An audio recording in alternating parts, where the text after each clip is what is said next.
अस्सलाम वालेकुम students, welcome to our YouTube channel एक ही कोचिंग सेंटर। तो हमारे व्यूअर्स ये सोच रहे हैं कि बहुत अरसे से हमारी जो है वो वीडियो नहीं आई, बहुत सारी प्रॉब्लम्स थी जिसकी वजह से हम लोग वीडियो अपलोड नहीं कर पाए। तो इसीलिए आज की वीडियो जो है आप लोगों के लिए बहुत ही स्पेशल और बहुत ही इंपॉर्टेंट होने वाली है। वो इस सेंस में कि आज जो है हम लोग केमिकल इक्वेशन जो है वो बैलेंस करेंगे, और बैलेंस किसी आम तरीके से नहीं करेंगे। जैसे हम पहले इक्वेशन बैलेंस करते थे कि यहाँ आप 2 लगा दो, यहाँ 4 लगा दो, यहाँ 1 लगा दो, यहाँ 0 लगा दो, कुछ भी लगा दो तो आप जो है इक्वेशन जो है बैलेंस करते थे। लेकिन अब आपको बिल्कुल भी इक्वेशन बैलेंस करने की जरूरत इस तरह से नहीं पड़ेगी कि आप अपनी मर्जी से रैंडम नंबर लगाओ और इक्वेशन को बैलेंस करो। आज एक ऐसी मैथमेटिक्स ट्रिक है जिसकी मदद से आप जो है कोई भी मुश्किल से मुश्किल इक्वेशन जो है वो आप इजीली बैलेंस कर सकते हो। तो वो ट्रिक क्या है? क्योंकि मैं जो है मैथमेटिक्स और फिजिक्स का टीचर हूँ, तो बहुत सारे स्टूडेंट ये सोच रहे होंगे कि केमिस्ट्री की इक्वेशन जो है वो फिजिक्स के टॉपिक में कहाँ से आ गई। तो ये इस तरह से आ गई कि मैथमेटिकल तरीका है किसी भी केमिकल इक्वेशन को बैलेंस करने का। तो सबसे पहले स्टार्ट करते हैं। स्टार्ट में जो इक्वेशन लिखी है मैंने वो बहुत सिंपल है, HCl plus Na NaCl plus H2। तो मैं आपको मुश्किल इक्वेशन भी कराऊंगा।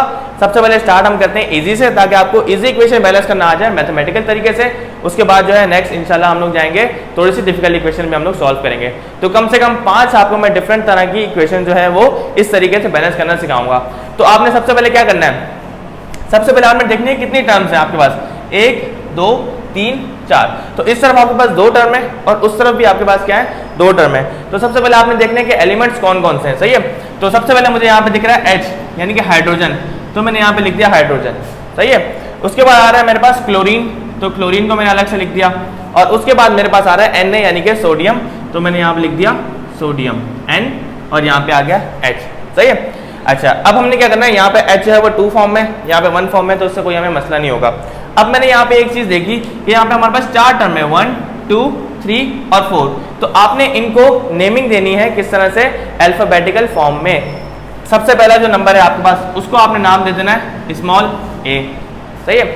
नंबर 2 को आपने नाम देना है स्मॉल b, और जो थर्ड टर्म है उसको आपने नाम देना है C, एंड रिस्पेक्टिवली जो आपके पास H2 है उसको नाम दे देंगे D। अगर आपके पास इससे ज्यादा भी टर्म्स है यानी कि H2 है, उससे आगे भी कोई आपके पास अगर जो है वो कंपाउंड बन रहा है तो आपने उसको E F और सो ऑन जो है वो चलता रहेगा। तो सबसे पहला काम क्या है, आपने टर्म्स देखने कितनी है, उस हिसाब से आपने A B C D उनको जो है वो नेमिंग कर देनी है। सही है। अब यहाँ पे मैंने लिख भी लिया कि हाइड्रोजन है, ये हमारे पास क्लोरीन है, और ये हमारे पास नाइट्रोजन है।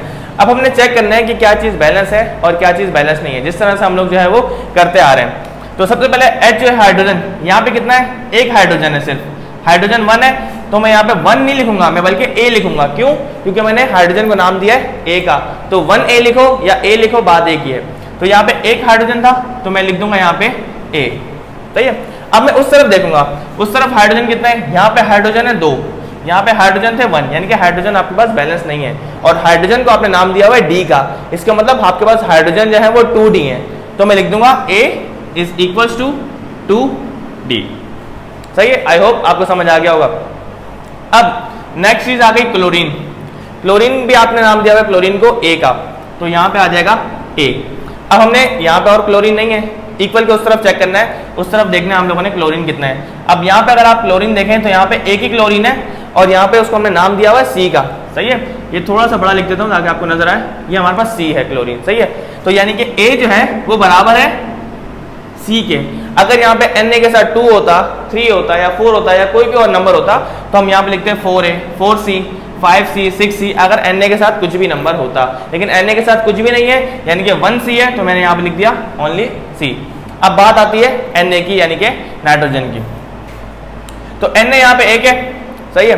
और यहाँ पे अगर हम देखें सोडियम, तो यहाँ पे सोडियम आ रहा है B पे, और यहाँ पे जो Na आ रहा है वो आ रहा है C पे। सही है। तो मैं यहाँ पे लिखूंगा B is equals to, Na यहाँ पे कितने, 1 ही है, तो B is equals to C। तो इस तरह से हमें सबसे पहले काम करना है। सबसे पहला स्टेप क्या, आपने टर्म्स गिननी है कि 1 2 3 4 टर्म है, और फिर उसको आपने अल्फाबेट्स के नाम देने हैं। इसको मैंने नाम दे दिया A का, फिर सेकंड वाले को B का, थर्ड वाले को C का, और फोर्थ वाले को D का नाम दे दिया। सही है। उसके बाद हमारा काम क्या है कि हम लोगों ने देखना है कि यहाँ पे अगर हाइड्रोजन इतने हैं तो वहाँ पे हाइड्रोजन कितने होंगे। तो मैंने यहाँ पे ये चीज़ चेक की कि हाइड्रोजन यहाँ पे 1 ही था यानी कि 1 है, तो मैंने यहाँ पे लिख दिया सिर्फ A। वहां पे मैंने जब देखा हाइड्रोजन तो उसको मैंने नाम दिया हुआ था D का, और यहाँ पे 2 हाइड्रोजन है तो मैंने यहाँ पे लिख दिया 2D। तो A जो है वो बराबर है 2D के। सही है। इसी तरह से बात आ गई क्लोरीन की। अब मैंने यहाँ पे देखा क्लोरीन 1 है, अगर क्लोरीन के साथ 2 होता तो मैं यहाँ पे 2C लिखता, सही है। क्लोरीन के साथ अगर आपके पास 3 होता तो 3C आता है यहाँ पे, सही है। यहाँ पे भी क्लोरीन 1 है तो A आ गया, और यहाँ पे भी क्लोरीन आपके पास 1 है तो A इक्वल्स टू C। इस तरह से आप हम आ गए Na यानी कि सोडियम पे। सोडियम यहाँ पे इस तरफ देखते हैं, पहले सोडियम यहाँ पे एक ही है यानी कि 1B is equals to sodium यहाँ पे भी एक है तो B इक्वल्स टू C। अब इसके बाद वाला जो काम है वो सबसे इंपॉर्टेंट है। जब ये काम आप कंप्लीट कर लो उसके बाद आपने देखना है कि सबसे ज्यादा जो वेरिएबल है कौन सा रिपीट हो रहा है, वो A रिपीट हो रहा है, B रिपीट हो रहा है, C रिपीट हो रहा है या D रिपीट हो रहा है। जो आपके पास ज्यादा रिपीट हो रहा है उसको आपने लेट करना है 1 के। तो अगर यहाँ पे मैं देखूँ A यहाँ पे भी आ रहा है, A यहाँ पे भी आ रहा है, सही है, C यहाँ भी है, C यहाँ भी है, D जो है वो एक ही बार आ रहा है। इसका मतलब A या C में से मैं किसी को भी एक को 1 के लेट कर सकता हूँ। तो मैं यहाँ पे A को लेट कर रहा हूँ 1 के, let A is equals to 1, ये मैंने लेट कर दिया A को। आपने भी ऐसे करना है, जो वेरिएबल ज्यादा रिपीट हो रहा है अगर यहाँ पे A रिपीट ना हो रहा होता तो आप B को लेट करते 1 के, सही है। अब आपने क्या करना है, लेट कर लिया A को, A इक्वल्स टू 1। अब यहाँ पे क्या आ जाएगा, पहली इक्वेशन हमारे पास क्या थी, A इक्वल्स टू 2D, सही है।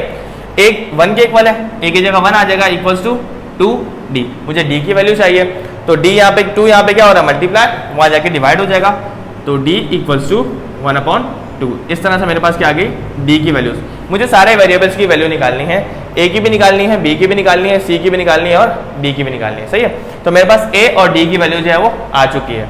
अब इसी तरह से A 1 के बराबर था और A इक्वल्स टू C है।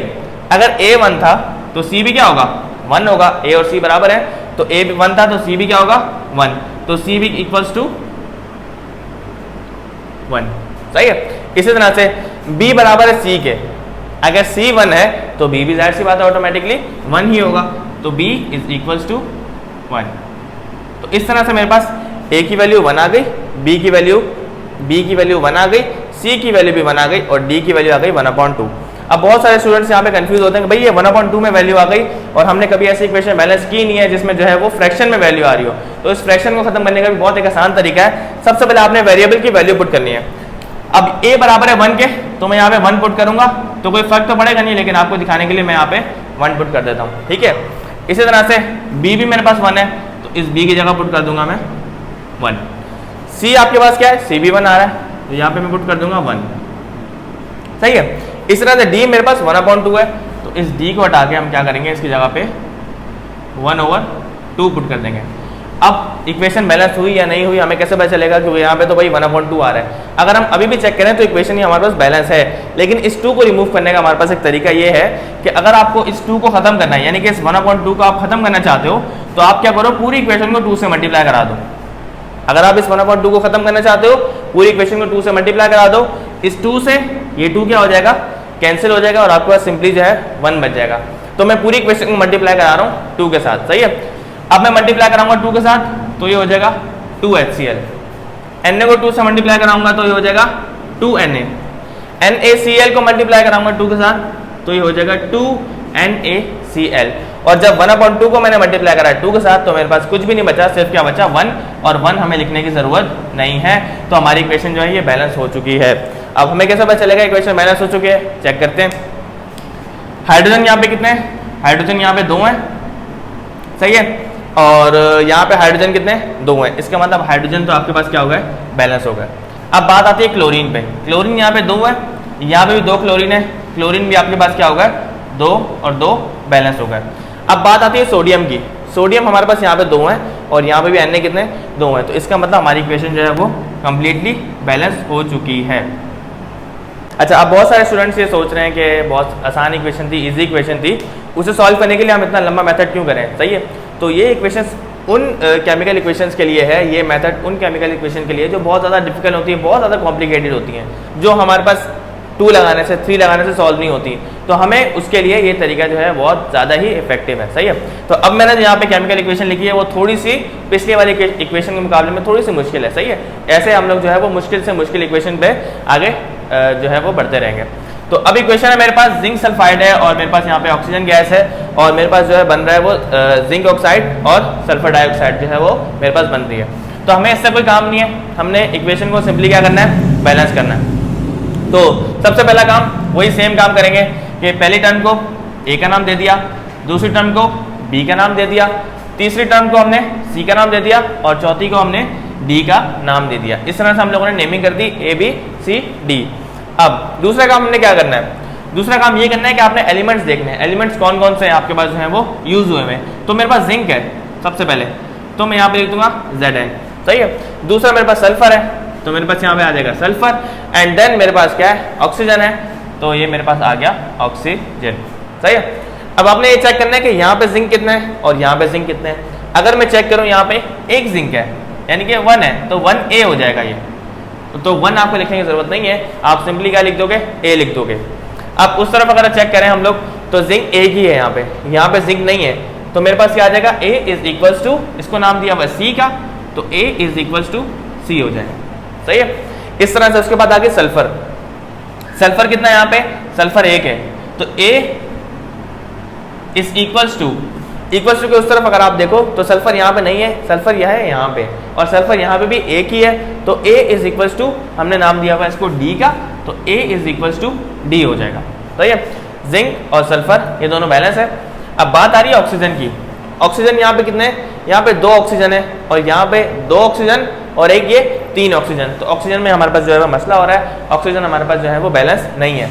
तो हमने इसको सबसे पहले जो है वो इक्वेशन बनानी है कि हमारे पास यहाँ पे ऑक्सीजन है 2 और नाम हमने दिया हुआ है B, तो मेरे पास हो जाएगा 2B, सही है। अच्छा, इस तरफ अगर हम देखें तो यहाँ पे मेरे पास एक ऑक्सीजन है और यहाँ पे भी ऑक्सीजन है। अब यहाँ पे कंफ्यूज नहीं होना कि यहाँ पे भी ऑक्सीजन आ रहा है, यहाँ पे भी ऑक्सीजन आ रहा है, तो हम क्या करेंगे, तो इसका आसान हल आपके पास क्या है कि आप पहले इक्वल्स टू डालो, सही है, और यहाँ पे एक ऑक्सीजन है और नाम आपने दिया हुआ है C, तो मेरे पास यहाँ पे आ जाएगा C प्लस, B में डालना है हमने प्लस, और यहाँ पे हमारे पास 2 ऑक्सीजन है और नाम हमने दिया हुआ है D, तो मैं क्या लिखूंगा यहाँ पे 2D, सही है। तो C प्लस 2D, इस तरह से जो हमने इक्वेशंस बनानी है, एक इक्वेशन, 2 इक्वेशन, 3 इक्वेशन बना दी, सही है। अब आपने काम क्या करना है, सेम काम करना है, लेट करना है। भाई क्या लेट करना है, जो वेरिएबल ज्यादा रिपीट हो रहा है उसको आपने लेट करना है 1 के, सही है। तो मैं यहाँ पे अगर देखूँ वेरिएबल मेरे पास A भी यहाँ भी आ रहा है, A यहाँ भी आ रहा है, C यहाँ भी आ रहा है, C यहाँ भी आ रहा है, सही है। तो पिछले इक्वेशन में मैंने A को लेट किया था 1 के, अब मैं करूंगा C को लेट 1 के, सही है, ताकि आप लोग कंफ्यूज ना हो कि हर बार बार A को ही क्यों कर रहे हैं। तो अब मैं लेट करूंगा let C is equals to 1, तो मैंने लेट कर लिया C को 1 के। अब जब C 1 है और C बराबर है A के, तो A भी 1 के बराबर होगा, ऑब्वियस सी बात है, तो A भी बराबर हो जाएगा 1 के। A और C की वैल्यूज आ गई मेरे पास, मुझे चाहिए B और D की वैल्यू, सही है। तो अगर मुझे D की वैल्यू चाहिए तो D की वैल्यू इजीली मैं यहाँ से निकाल सकता हूँ, A बराबर है D के, A अगर 1 है तो D भी कितना होना चाहिए, D भी 1 होना चाहिए, तो A is equals to D है, तो A की जगह आप पुट कर दो 1, तो D की वैल्यू भी आपके पास क्या आ जाएगी, D is also equals to 1, सही है। अब हमारे पास रह गया B को कैसे सॉल्व करेंगे, भाई 2B है, 2B को आप ऐसे ही छोड़ दो इक्वल्स टू के उस तरफ, C आपके पास कितना है 1 है, यहाँ पे लिख दिया हमने 1 प्लस 2, D की जगह D भी 1 है, तो 2 1 जा, बल्कि आप स्टेप एक बढ़ा देते हैं और यहाँ पे D की जगह आ गया 1, सही है। अच्छा भाई 2B is equals to 1 plus 2 1 जा 2 हो गया मेरे पास, 2 प्लस 1 मेरे पास आ जाएगा 3, सही है। अब मुझे B की वैल्यू चाहिए, 2 यहाँ पे मल्टीप्लाई हो रहा है, वहाँ जाके डिवाइड हो जाएगा, तो B इज इक्वल्स टू 3/2, तो मेरे पास इस तरह से B की वैल्यू भी आ गई। अब फिर से कंफ्यूज नहीं होना कि फ्रैक्शन में क्यों आ गई वैल्यू, वो आपको बता चुका हूँ कि किस तरह से हमने फ्रैक्शन खत्म करनी है। तो सबसे पहला काम हमारा क्या है कि वेरिएबल्स की वैल्यूज हमने पुट करनी है। A की वैल्यू 1 है, इस A की जगह 1 लगा दो। B की वैल्यू क्या है, B की वैल्यू है 3/2, इस B की जगह आ जाएगा 3/2। C की वैल्यू 1 है, इस C को हटा दिया, इसकी जगह लगा दिया 1, एंड D की वैल्यू भी हमारे पास 1 है, तो इस D को हटा के हमने लगा दिया इसकी जगह पे 1। अभी मुझे ये रिमूव करना है 2, मुझे फ्रैक्शन वाली वैल्यू चाहिए नहीं, मुझे क्या करना है, मुझे इंटीजर्स चाहिए, मुझे फ्रैक्शन चाहिए ही नहीं। तो मैं इस 2 को खत्म करने के लिए क्या करूँगा, पूरी इक्वेशन को मल्टीप्लाई करा दूंगा 2 के साथ। जब मैं 3/2 को मल्टीप्लाई कराऊंगा 2 के साथ, तो 2 से 2 क्या हो जाएगा, कैंसिल हो जाएगा और मेरे पास सिर्फ बच जाएगा 3। तो मैं पूरी इक्वेशन को मल्टीप्लाई कराने जा रहा हूँ 3 के साथ, तो मैं यहाँ पे लिख भी देता हूँ, मल्टीप्लाई करा रहा हूँ मैं पूरी इक्वेशन को 3 के साथ। तो जब ये 1 3 के साथ मल्टीप्लाई होगा तो ये क्या हो जाएगा 3/2 जब मल्टीप्लाई, सॉरी 2 के साथ मल्टीप्लाई कराना है, डिवाइड में 2 है ना, तो यहाँ पे लिखना है 2, सही है, और यहाँ पे भी आ जाएगा 2। तो जब मैं 3/2 को मल्टीप्लाई कराऊंगा 2 के साथ, तो इस 2 से ये 2 जो है वो कैंसिल हो जाएगा, यहाँ पे सिर्फ 3 बच जाएगा। तो 3/2 जब 2 से मल्टीप्लाई होगा तो मेरे पास क्या बच जाएगा, सिर्फ जो है वो 3 बच जाएगा, 2 से 2 कैंसिल हो जाएगा। अब इस तरफ मैंने मल्टीप्लाई कराया 2 के साथ, तो यहाँ पे आ जाएगा 2, और 1 को जब 2 से मल्टीप्लाई कराएंगे तो हमारे पास आ जाएगा 2, और इस तरह से हमारी इक्वेशन जो है वो बैलेंस हो चुकी है। अब हम चेक करते हैं इक्वेशन बैलेंस है या नहीं। जिंक यहाँ पे 2 है, यहाँ पे भी जिंक 2 है, जिंक बैलेंस है। जिंक पहले भी बैलेंस था, और आपके पास जो है वो सल्फर भी बैलेंस था, मसला था ऑक्सीजन में। सल्फर को चेक कर लेते हैं, डिसबैलेंस तो नहीं हो गया कहीं। 2 सल्फर है यहाँ पे भी 2 सल्फर है, सल्फर भी बैलेंस है। मसला आता है ज़्यादातर ऑक्सीजन में। अब ऑक्सीजन मेरे पास 3 2 6, मेरे पास 6 ऑक्सीजन है, और यहाँ पे मेरे पास 2 2 4, 4 ऑक्सीजन यहाँ पे और ये 2 ऑक्सीजन यहाँ पे। इसका मतलब ऑक्सीजन भी हमारे पास जो है वो बैलेंस है, और ये केमिकल इक्वेशन जो है आपके पास सिंपली बैलेंस हो चुकी है। अच्छा, अब जो हमारे पास केमिकल इक्वेशन है उसमें हमारे पास क्या चीज़ चेंज है, उसमें हमारे पास ये चीज़ चेंज है कि हमारे पास यहाँ पे ब्रैकेट में आ रहा है और ब्रैकेट में आ भी रहा है 3। तो इस इक्वेशन को बैलेंस करना थोड़ा सा वैसे भी मुश्किल होता है, लेकिन इस तरीके से इंशाल्लाह जो है वो सिंपली हम ऐसे इक्वेशन को भी इजीली बैलेंस कर सकते हैं। तो आई होप आप अभी सीख गए होंगे। सबसे पहला स्टेप क्या करना है, हमने सबसे पहला स्टेप नेमिंग करनी है। इसको ए का नाम दे दिया, इसको बी का नाम दे दिया, इसको सी का नाम दे दिया, और इसको डी का नाम दे दिया। ये काम जो है हम लोग करते हुए आ रहे हैं। अब हम लोगों ने चेक करना है कि हमारे पास कौन कौन से एलिमेंट्स हैं वो मौजूद है इस केमिकल इक्वेशन में। तो Al मेरे पास एल्युमिनियम है, यहाँ पे आ गया एल्युमिनियम, सही है। ऑक्सीजन को अलग लिखूंगा और हाइड्रोजन को मैं अलग लिखूंगा, क्योंकि ये दोनों जो है वो अलग अलग एलिमेंट्स है, सही है। तो ऑक्सीजन जो है वो अलग आ गया, हाइड्रोजन जो है वो हमारे पास यहाँ पे अलग आ गया, एल्युमिनियम हो गया, ऑक्सीजन हो गया, हाइड्रोजन हो गया। एक चीज़ जो हमारे पास रह गई वो क्या है, क्लोरीन। तो यहाँ पे आ जाएगा क्लोरीन, सही है। कोई चीज़ रह तो नहीं गई, एल्युमिनियम भी हो गया, ऑक्सीजन भी हो गया, हाइड्रोजन भी हो गया, और क्लोरीन भी हमारे पास जो है वो डन हो चुका है। अब हमने चेक करना है कि हैं कितने, इनकी तादाद क्या है, मैग्नीट्यूड क्या है इनका। तो एल्युमिनियम अगर मैं चेक करूँ यहाँ पे, तो एल्युमिनियम यहाँ मेरे पास एक है, सिंपल, सही है। 1A है, क्योंकि ये 3 जो है ये OH के साथ है, यानी कि O भी 3 है और H भी क्या है, हमारे पास 3 है। एल्युमिनियम सिर्फ एक है, तो मैं यहाँ पे लिख दूंगा सिर्फ A। और यहाँ पे देखूँ अगर, तो एल्युमिनियम मेरे पास नहीं है। अगर मैं एरो के उस तरफ देखूँ तो मेरे पास कितने एल्युमिनियम है, एक ही एल्युमिनियम है, तो A = C। तो ये हमारे पास सिंपल इक्वेशन फॉर्म हो चुकी है। अब बात आ रही है ऑक्सीजन पे। तो अगर मैं ऑक्सीजन देखूं यहाँ पे 3 है, बहुत सारे बच्चे क्या करते हैं, यहाँ पे जो लिखा हुआ होता है नंबर इसको इग्नोर कर देते हैं। वो समझते हैं कि भाई ऑक्सीजन के साथ तो कुछ है ही नहीं, तो ऑक्सीजन 1 है, लेकिन यहाँ पे ऑक्सीजन 3 है और यहाँ पे नाम हमने दिया हुआ है A। तो मेरे पास यहाँ पे आ जाएगा 3 और यहाँ पे आ जाएगा A, सही है। ऑक्सीजन यहाँ पे नहीं है, एरो के उस तरफ यहाँ पे भी ऑक्सीजन नहीं है, ऑक्सीजन आ रहा है यहाँ पे। तो यहाँ पे मेरे पास सिर्फ एक ऑक्सीजन है, सही है। तो मुझे क्या करना पड़ेगा, 3A = और इसको नाम दिया हुआ है हमने D का, तो 3A = D। तो हमारे पास ऑक्सीजन की भी इक्वेशन फॉर्म हो गई। अब बात आ रही है हाइड्रोजन की। हाइड्रोजन यहाँ पे मेरे पास कितने, 3 है, सही है। यहाँ पे 3 जो है वो ऑक्सीजन के साथ भी है और हाइड्रोजन के साथ भी है। तो हाइड्रोजन यहाँ पे मेरे पास 3 है और नाम हमने दिया हुआ है A का, तो मेरे पास यहाँ पे आ जाएगा 3 and A। और अगर मैं मजे की बात ये देखूं कि आपके पास जो हाइड्रोजन है वो यहाँ पे भी आ रहा है, यहाँ पे भी हाइड्रोजन है और यहाँ पे भी हाइड्रोजन है। तो हमने पिछली इक्वेशन में क्या किया था कि हमने प्लस डाला था बीच में, और यहाँ पे अगर मैं देखूं तो हाइड्रोजन 1 है, तो और नाम दिया हुआ है B का, तो 3A + B आ जाएगा, सही है। इक्वल्स टू के उस तरफ अगर मैं हाइड्रोजन चेक करूँ तो हाइड्रोजन यहाँ पे तो बिल्कुल नहीं है, हाइड्रोजन है यहाँ पे और है यहाँ पे मेरे पास 2। तो मेरे पास क्या आ जाएगा यहाँ पे 2 और नाम आपने दिया हुआ है D का, तो हाइड्रोजन आ गया 3A + B = 2D। हाइड्रोजन की हमारे पास इक्वेशन फॉर्म हो गई। अब आते हैं हम क्लोरीन पे। क्लोरीन यहाँ पे नहीं है, क्लोरीन सिर्फ यहाँ पे एक ही है, तो मेरे पास नाम क्या दिया हुआ है B, तो आ जाएगा यहाँ पे B = एरो के उस तरफ अगर मैं देखूँ तो 3 क्लोरीन है मेरे पास और नाम दिया हुआ है C का, तो ये हो जाएगा 3C। तो B = 3 और C, और क्लोरीन यहाँ पे नहीं है, तो हमारे पास इक्वेशन जो है वो चारों फॉर्म हो चुकी है, 1 2 3 and 4। अब हमने चेक करना है कि नंबर कौन सा रिपीट हो रहा है, वेरिएबल कौन सा रिपीट हो रहा है ज़्यादा। तो वेरिएबल अगर मैं चेक करूँ तो A यहाँ पे भी आ रहा है, A यहाँ पे भी है, A यहाँ पे भी है, यानी कि मेजोरिटी में A आपके पास है, C यहाँ पे है, C यहाँ पे है, 2 बार C रिपीट हो रहा है, सही है। D यहाँ पे है, D यहाँ पे, यानी कि A जो है वो 3 इक्वेशन में आ रहा है। इसका मतलब A जो है वो मोस्ट कॉमन है, तो मुझे लेट करना पड़ेगा A को 1 के। तो यहाँ पे लेट कर लिया मैंने, लेट A = 1, A को लेट कर लिया मैंने 1 के, सही है। तो A बराबर है C के, यानी कि अगर A 1 होगा तो C भी क्या होगा, ऑटोमेटिकली 1 होगा। C is also equals to 1। सही है। अब क्या करना है हमने, 3A is equals to D।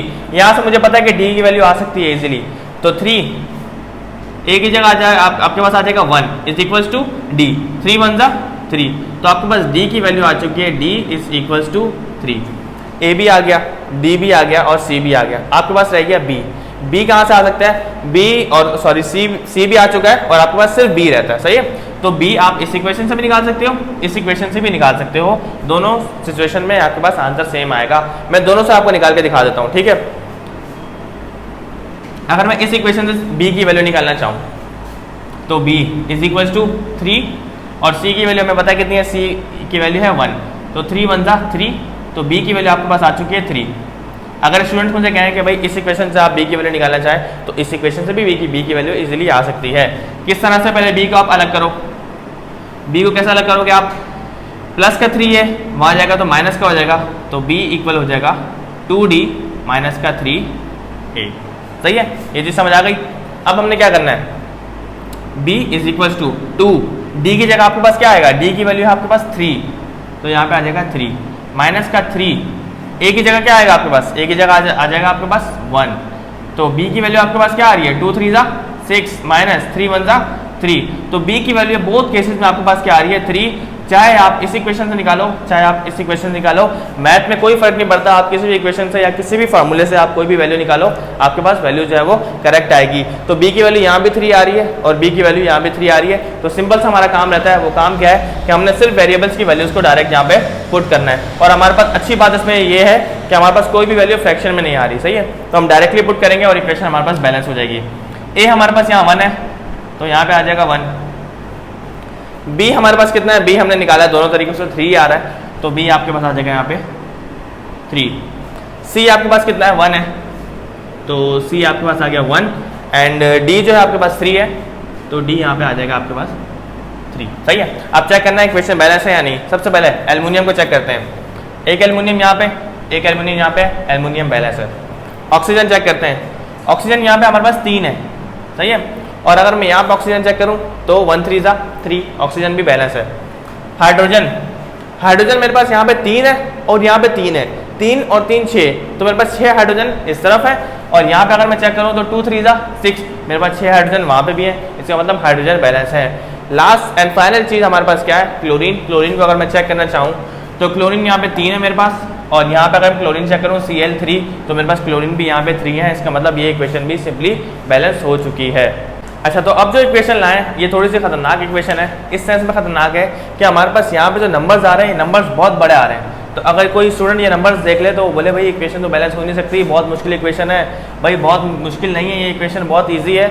With in 3 to 4 minutes जो है इसको हम लोग ईजिली बैलेंस कर सकते हैं अगर आपने प्रैक्टिस की और ये तरीका जो है वो समझ लिया। सही है, अब मैं अगर यहाँ पे देखूँ, कार्बन मेरे पास 57 है, हाइड्रोजन मेरे पास 110 है, ऑक्सीजन 6 है, ऑक्सीजन यहाँ पे भी आ रहा है 2, और यहाँ पे मेरे पास CO2 और H2 है।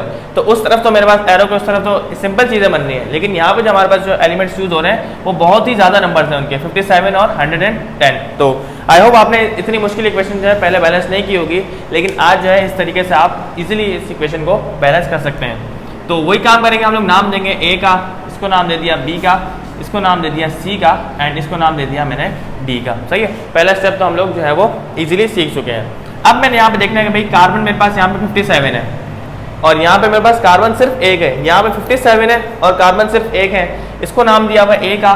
तो कार्बन, ऑक्सीजन और मेरे पास क्या यूज हो रहा है, हाइड्रोजन। 3 चीज़ें यूज हो रही हैं, कार्बन, हाइड्रोजन और ऑक्सीजन। सही है, तो कार्बन यहाँ पे 57 है, तो 57 A हो जाएगा इज इक्वल्स टू, कार्बन मेरे पास यहाँ पे कितने एक ही है और नाम हमने दिया हुआ है C का, तो 57A is equals to C। ये मेरे पास पहली इक्वेशन जो है वो फॉर्म हो चुकी है। अब ऑक्सीजन की इक्वेशन बनानी है। ऑक्सीजन यहाँ पे है 6 और यहाँ पे नाम दिया हुआ है A का, तो यहाँ पे आ जाएगा 6 और A। सही है, और अगर मैं चेक करूँ तो ऑक्सीजन यहाँ पे भी आ रहा है, तो यानी कि प्लस करेंगे उसको हम लोग 2B को, तो 6A plus 2B is equals to, oxygen अगर मैं चेक करूँ ऑक्सीजन यहाँ पे 2 है और नाम हमने दिया हुआ है C का, तो ये हो जाएगा 2C। लेकिन ऑक्सीजन यहाँ पे भी आ रहा है, तो यहाँ पे ऑक्सीजन है 1 और नाम हमने दिया हुआ है D का, तो 2C प्लस डी। ये मेरे पास थोड़ी सी लंबी इक्वेशन बनी है ऑक्सीजन की, क्योंकि ऑक्सीजन यहाँ पे भी है, यहाँ पे भी है, यहाँ पर भी है और यहाँ पर भी है इक्वेशन, सही है ऑक्सीजन। अब बात आ गई हाइड्रोजन की। तो हाइड्रोजन अगर मैं यहाँ पे चेक करूँ तो मेरे पास है 110, 110 मेरे पास कितने हाइड्रोजन है और नाम दिया हुआ है ए का, तो यहाँ पे आ जाएगा 110 ए, सही है। इज इक्वल्स टू उस तरफ हाइड्रोजन यहाँ पे नहीं है, हाइड्रोजन सिर्फ आ रहा है यहाँ पे और वो भी कितने हैं 2 हैं, तो 2d हो जाएगा। तो 1110 ए इज इक्वल्स टू 2d। हमने इक्वेशन सारी अपनी इजीली बना ली। अब हमारा काम क्या है कि हमने चेक करना है कि कौन सा नंबर ज़्यादा रिपीट हो रहा है। तो ए यहाँ पे भी आ रहा है, ए यहाँ पे भी आ रहा है और ए यहाँ पे भी आ रहा है। आपके पास सी भी आ रहा है, सी आ रहा है, लेकिन सी यहाँ नहीं आ रहा। तो मोस्ट रिपीटेड देखना है हमने, और मोस्ट रिपीटेड जो है हमारे पास वो ए ही आ रहा है, तो हम ए को कंसीडर करेंगे 1 के। Let a is equals to 1। तो सबसे पहले let a is equals to 1, सही है। ए को हमने लेट कर लिया 1 के। अब 57 1 जा 57, ए की जगह आ जाएगा 1 इक्वल्स टू सी। 57 1 जा 57, तो सी की वैल्यू हमारे पास आ गई 57। इस तरह से मेरे पास सी की जो है वो वैल्यू आ चुकी है। अब मैंने निकालनी है ए की आ गई, सी की आ गई, बी और डी की वैल्यू निकालनी है। तो बी मुझे पता है, यहाँ से देखूँ मैं, अगर बी आ सकता है मेरे पास तो मुझे ए पता है, मुझे सी पता है, लेकिन मुझे डी नहीं पता। तो इस इक्वेशन से फिलहाल मैं अभी बी या डी नहीं निकाल सकता, तो मुझे इस इक्वेशन का सहारा लेना पड़ेगा। तो मेरे पास 10 ए आए और 10 की मुझे 110 ए है 110 और ए की वैल्यू मुझे पता है 1 है, तो मैंने ए की जगह पुट कर दिया 1 इक्वल्स टू 2d। अब 110 को जब मैं मल्टीप्लाई करूंगा 1 के साथ तो मेरे पास क्या आ जाएगा 110 इज इक्वल्स टू 2d। मुझे यहाँ पे चाहिए 2 की वैल्यू, 2 यहाँ डी की वैल्यू चाहिए और 2 यहाँ पे मल्टीप्लाई हो रहा है, वहाँ जाके डिवाइड हो जाएगा। तो d इज इक्वल्स टू 110/2, सही है। हमने सिंपली इनको डिवाइड करना है। 2 1 जा 2, 2 5 जा 10, 1 हमने कैरी दे दिया और 2 5 जा 10। तो जब मैंने 110 को डिवाइड करा है 2 के साथ तो मेरे पास d की वैल्यू क्या आ गई 55। तो मेरे पास a आ चुका है, c आ चुका है, d आ चुका है। अब एक चीज़ रह चुकी है, वो क्या है, मेरे पास सिंपली b रह चुका है। तो b निकालने के लिए मुझे इस इक्वेशन का सहारा लेना पड़ेगा। तो आप क्या करो, सबसे पहले 6a यहाँ पे प्लस का है, वहाँ जाके उसको माइनस कर दो ताकि आपके पास b जो है वो अलग हो जाए। तो 2b is equals to 2c plus d और ये 6a प्लस का था, वहाँ जाके क्या हो गया माइनस का 6a। इस तरह से आपने क्या कर दिया, b वाली वैल्यू को, b वाली टर्म को अलग कर दिया। अब सिंपल आपने वैल्यूज पुट करनी है। 2b is equals to 2c की जगह, भाई c की वैल्यू क्या है, c की वैल्यू अभी हमने निकाली 57, तो यहाँ पे आ जाएगा 57 प्लस d की वैल्यू अभी हमने निकाली है 55, तो यहाँ पे आ जाएगा 55 माइनस 6, a की जगह, a की वैल्यू हमने लेट की हुई है 1, तो a की जगह आ जाएगा आपके पास सिंपली 1, सही है। अब हम कैलकुलेटर का यूज़ करेंगे और हम इनको सिंपली मल्टीप्लाई करेंगे। तो 57 को जब मैंने 2 से मल्टीप्लाई किया तो मेरे पास क्या आ जाएगा यहाँ पे 114। 2b is equals to 57 multiply by 2 is equals to 114 plus 55 minus 6 into 1, 6 1 6, सही है। पहले इन दोनों को हम प्लस करेंगे और उसके बाद माइनस करेंगे अकॉर्डिंग टू डिमास रूल। 114 में जब प्लस करूंगा मैं 55 तो मेरे पास आ जाएगा 169। 2b is equals to 169 minus का 6।